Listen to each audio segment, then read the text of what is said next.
सुरुवातीला सगळ्यांची माफी मागते, पण थोडंसं विघ्न असं आलं. विघ्नहर्त्याचा उत्सव सध्या सुरू आहे, त्यामुळंच आता आलेलं छोटंसं विघ्न आम्ही लगेच दूर सारलं. आमच्या 4 चाकीच्यामध्ये दुसरी एक 4 चाकीची जी चालक पुरंदरी होती आणि तिचं श्वान तिच्याजवळ होतं, त्या नादात तिने चटकन ब्रेक मारला आणि आम्हाला थोडासा गाडीला थोडासाच एक आघात झाला आणि पण ते सगळं थोडक्यात निभावलं. तेव्हा आपण कार्यक्रमाला सुरुवात करूया. नमस्कार. आदरणीय श्री पुंडलिकजी राव उर्फ मामा यांच्या 80व्या वाढदिवसानिमित्त आयोजित केलेल्या या कार्यक्रमात राव कुटुंबीय, त्यांचे अत्यंत जवळचे मित्र श्री विवेकजी देशमुख, इतर मित्रपरिवार, गायिका शुभांगी मोळे आणि सहकारी या सगळ्यांच्या वतीनं मी नीना भेडसगावकर आपल्या सगळ्यांचं मनपूर्वक या कार्यक्रमामध्ये स्वागत करते. श्री पुंडलिक राव रिटायर्ड मेटलर्जिस्ट, पण जे रिटायर्ड असं आपण त्यांना नुसतं म्हणायचं, जे स्वतःच्या व्यवसायात आजही पूर्ण वेळ उत्तम काम करतात. 6 सप्टेंबर 1934 हा त्यांचा जन्मदिवस, म्हणजे आजच त्यांना 80 वर्ष पूर्ण होत आहेत. या निमित्तानं श्री रावसाहेबांच्या पत्नी इंदुमतीताईंचं आणि रावांचं आपण जोरदार टाळ्या वाजवून अभिनंदन करूया. मला त्या दोघांना बघायला आवडेल कुठं बसलेले. त्यांचे सगळे आप्तस्वकीय त्यांना मामा म्हणतात, आपणही मामा म्हणूया त्यांना. हे आपला व्यवसाय तर उत्तम करतातच, पण व्यवसायाच्या पलीकडे माणसाच्या कौटुंबिक आयुष्याची इति कर्तव्यता ज्यात असते, त्या आपल्या मुलांनी उत्तम कारकीर्द करणं हे आपल्या दृष्टीने, त्या माणसाच्या दृष्टीनं अतिशय महत्त्वाचं असतं. त्या मामासाहेबांची 3ही मुलं, एक मुलगा आणि 2 मुली, उच्च शिक्षित आणि उत्तम करिअर करणारी आहेत. मुलगा सुरेश सॉफ्टवेअर इंजिनियर आहे, तो लंडनला असतो. मुलगी रेखा डॉक्टर आहे, ती न्यू जर्सीला असते. दुसरी मुलगी वीणा फार्मासिस्ट आहे आणि ती टोरंटो कॅनडाला असते.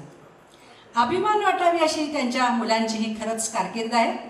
म्हणजे खरं तर मामासाहेबांनी घरात आता आराम केला तरी चालणार आहे, पण त्यांची तीव्र इच्छा अशी आहे की ते म्हणतात, मला कामातून कधीच रिटायर्ड व्हायला लागू नये, हे एक.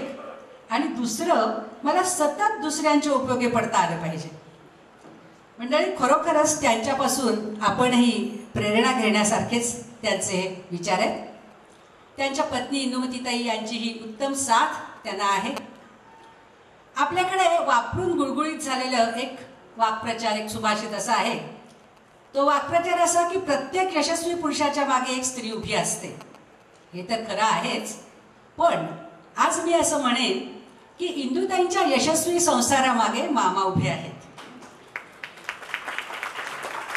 अथर्शीतल्या आपल्या सर्व सहनिवासी मित्रमंडळींना त्यांची अशी विनंती आहे मामांची की वयोमानामुळे माझ्या वागण्यातून काही त्रास तुम्हाला झाला तर मला तो जरूर सांगा, मी सुधारणा करेन आणि मला सांभाळून घ्या.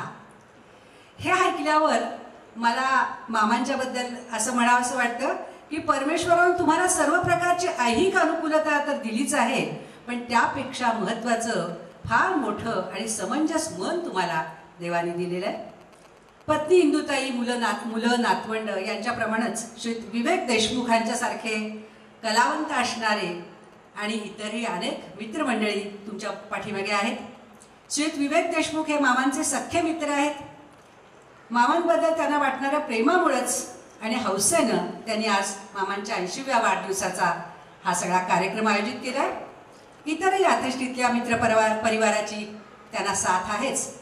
तेव्हा सहस्र पूर्ण चंद्रांचं दर्शन झालेल्या आणि परिपक्व भाग्यशील आयुष्य लाभलेल्या श्री पुंडलिक मामा यांचं आपण जोरदार टाळ्या वाजवून एकदा अभिनंदन करूया आणि 80व्या वाढदिवसाच्या त्यांना शुभेच्छा देऊया. आज या वाढदिवसानिमित्त आपण सगळ्यांनी जो कार्यक्रम इथं आयोजित केला तो ऋषितुल्य अशा महाराष्ट्र वाल्मिकी ग दि माडगुळकरांच्या आठवणींचा आणि गाण्यांचा कार्यक्रम आहे. हा कार्यक्रम योजल्याबद्दल, या कल्पकतेबद्दल आपल्या सगळ्यांचंच अभिनंदन. तेव्हा कार्यक्रमाला सुरुवात करूया.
सादर करीत आहोत महाराष्ट्र वाल्मिकी महाकवी कैलासवासी ग दी माडगूळकर यांच्या गीतांवर आधारित कार्यक्रम गदिमा गाणी गप्पा आणि आठवणी.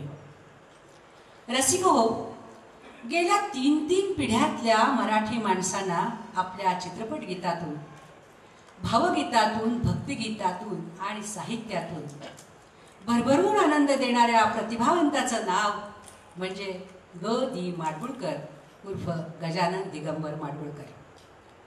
ज्ञान याचा वातुक्याचा हाच माझा वंश आहे, माझ्या रक्तात काही ईश्वराचा अंश आहे, असं मोठ्या आत्मविश्वासानं म्हणणारा हा कवी, या कवीचा पिंडच मुळी संत साहित्यातून आणि आपल्या आईच्या ओव्यातून घडला होता. कवी, गीतकार, कथा पटकथाकार, ललित लेखक, अभिनेता, वक्ता अशा अनेक भूमिकांमधून तुम्हा आम्हा सर्वांना प्रिय असणारा असा हा थोर साहित्यिक. काव्याचा तर कोणताच प्रांत असा नाही की जिथं त्यांच्या प्रतिभेचे पाठ खळाळले नाहीत, पण त्यांची प्रतिभा स्वभावानं जर कुठं रमली असेल तर ती त्यांच्या भक्ती कवितेत. आणि म्हणूनच पहिलंच भक्तिगीत ऐकूया. सादर करतायत आजच्या कार्यक्रमातले सगळेच कलावंत हेमंत वाळुंजकर, शुभांगी मुळे आणि अविनाश सरकारकर. ऐकूया.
प्राणांची आरती काकडा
घर सोडून शहरात आलेल्या गदिमांनी आपली गावाशी असलेली नाळ कधीच तोडली नाही.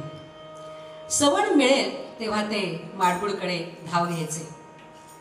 तो त्यांचा माडगुळमधला मुक्काम हा त्यांच्या स्वतःसाठी, त्यांच्या कुटुंबियांसाठी आणि गावकऱ्यांसाठी मंतरलेल्या दिवसांसारखा असायचा.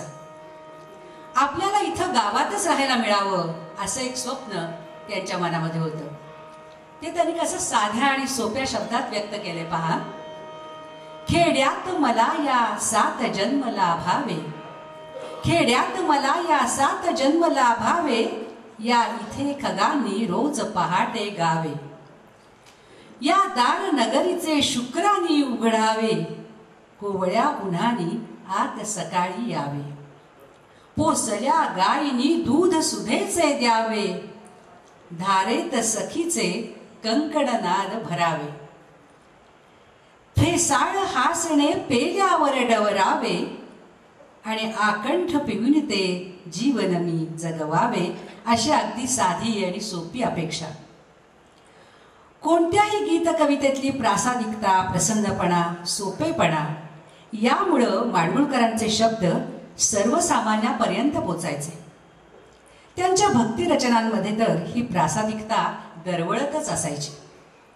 आता जे एक गीत आपण सादर करणार आहोत त्यामागची कथा आपल्या खूप जणांना माहिती असेल. वेळ रात्री 12-12:30ची होती. प्रभात स्टुडिओमधलं आपलं काम संपवून गदी माडगुळकर आणि पु ल देशपांडे घरी परतत होते. वाटेत गप्पा मारत येता येता पु ल देशपांडे गदिमांना असं म्हणाले की माडगुळकर, नव्या चित्रपटासाठी एक गाणं हवंय. बर, कसलं? साधारण विणकराच्या ठेक्यावर जावं असं गाणं पाहिजे.